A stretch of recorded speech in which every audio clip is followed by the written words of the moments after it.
A very pleasant morning to all my dear children. Welcome back to English Online class of Sri Gokulam Public School, Guruvayur. I hope you all are doing well and going through your lessons regularly. Yes? Okay, children. Then let's begin our today's session. Let's continue with our grammar lessons. Let's continue our lesson 6, pronouns. So we have already discussed what is a pronoun, and by now you all know what is a pronoun and some of the types of pronouns, isn't it? Yes.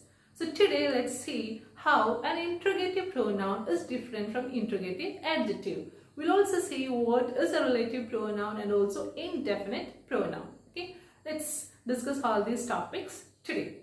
So let's start with interrogative pronouns and interrogative adjective. Let's see the difference between these two. Okay, so you all know what is an interrogative pronoun, right? Yes. Which are the interrogative pronouns, children? We have who, whom, what, which and whose. These are the 5 interrogative pronouns. And why do we use these interrogative pronouns? We use interrogative pronouns in order to ask questions, right? Interrogative. From the word interrogative itself, we know interrogate means to ask, right? Yes. So, interrogative pronouns are used to ask questions. And we use WH words. The question words starts with WH. For example, what, which, whose, whom and who. So these are the 5 interrogative pronouns. Now let's see how these interrogative pronouns are different from interrogative adjectives. Interrogative adjectives, so that is also used to ask questions, because we started with interrogative, right? So that such type of adjectives are also used to ask questions. Now which are the interrogative adjectives? We have 3 interrogative adjectives, and those are what, which and whose. What, which and whose. These are the 3 interrogative adjectives. Now let's see what's the difference between these two. These two are used to ask questions, and what makes them different?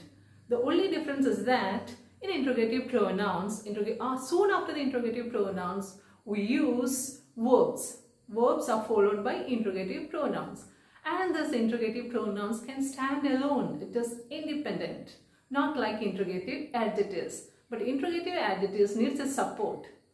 It is followed by a noun as it modifies a noun. We all know adjectives are used to describe a noun, right? Adjectives are used to describe a noun or modify a noun. So, interrogative adjectives are also used, or interrogative adjectives are soon followed by a noun as it modifies a noun. Okay? So, interrogative adjectives modifies a noun or a pronoun. We'll see some examples so that you will get better understanding. You will have a better understanding of these two. Okay, for example, whose are these books? Whose are these books? So see, the word whose are followed by are. Are is a verb. It is an auxiliary verb. You have already studied the auxiliary verb here. It acts as the main verb itself. Yes, whose are these books? Now, the next example, whose books are these? See the difference, children? In the second sentence, I have used books after the word whose. Soon after the WH word whose, I have used books, and books is a noun. So you can find out that it is an interrogative adjective. So interrogative adjectives will be followed by a noun as it describes or modifies a noun. Whereas interrogative pronouns, we all know what is the function of a pronoun. You all know pronouns are used to replace nouns, right? So soon after the interrogative pronouns, we don't have to use nouns, because it replaces the nouns. And after the interrogative pronouns, we usually use verb. Verbs are usually followed by the interrogative pronouns. Okay, let's see some more examples. Which did you buy? So which is an interrogative pronoun. See, which. And after the word which, we have used did. Did is again a verb. So after the interrogative pronoun, we usually use verb. Okay, now let's see another example. Which sweater did you buy? Which sweater did you buy? So after the WH word which, I have used the noun sweater. So from that you can identify this particular sentence. The second sentence I mentioned just now is an interrogative adjective. Okay, which, in this sentence, which is an interrogative adjective because it modifies the noun sweater and it is followed by the noun sweater. So that's how you find the difference between interrogative adjectives and interrogative pronouns. I hope it's clear for you. Children, I hope you understood what are interrogative pronouns and what are interrogative adjectives. I hope you also understood the difference between these two. Now let's move on to the last topic of this lesson, lesson 6, pronouns that are indefinite pronouns. Now what do you mean by indefinite? Indefinite means something which is not clear, something which is unclear, something that is not clearly expressed, something that is vague or not definite.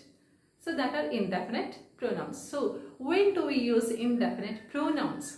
Indefinite pronouns are used when we do not know the identity of a person or a thing. Okay. So indefinite pronouns does not refer to any specific or particular person, thing or amount. We do not say exactly who or what they are. When we do not refer to persons or things, what exactly they are. Okay. And the pronouns that ends with buddy or one is used to refer to people. For example, somebody, nobody, everybody, everyone, no one. All these are used to refer to persons or people. Next, the pronouns that ends with thing. For example, everything, nothing, something. All these are used to refer to things. Okay. Let's see some examples for your better understanding. For example, everybody enjoyed the movie. Everybody enjoyed the movie. So here I am not referring to any particular person who's watching the movie. Okay. So I am referring to all the people who are watching the movie. So I am not referring to any particular person or any specific person. So I have used indefinite pronouns. Let's see some more examples. There was no one at home. So here in this sentence, no one is an indefinite pronoun. So when I used no one, I'm not referring to any particular person or any particular family member in that house. It can be anyone in that house, isn't it? Yes. So I'm not exactly saying who is not there at home. So if we do not refer to any particular person or thing, then we can make use of indefinite pronouns. Next example, each of the players has a doctor. So here I'm making a general statement. I'm not speaking about any particular player, okay? I'm not speaking about any particular cricketer or any particular footballer. So I'm just telling about any players. So when I am speaking in general, then I can make use of indefinite pronouns. If I am not exactly saying who or what they are, then we can make use of indefinite pronouns. Children, I hope you understood today's topic clearly. So work out the exercises. That's all for today. Let's wind up the session. See you in the next session. Thank you.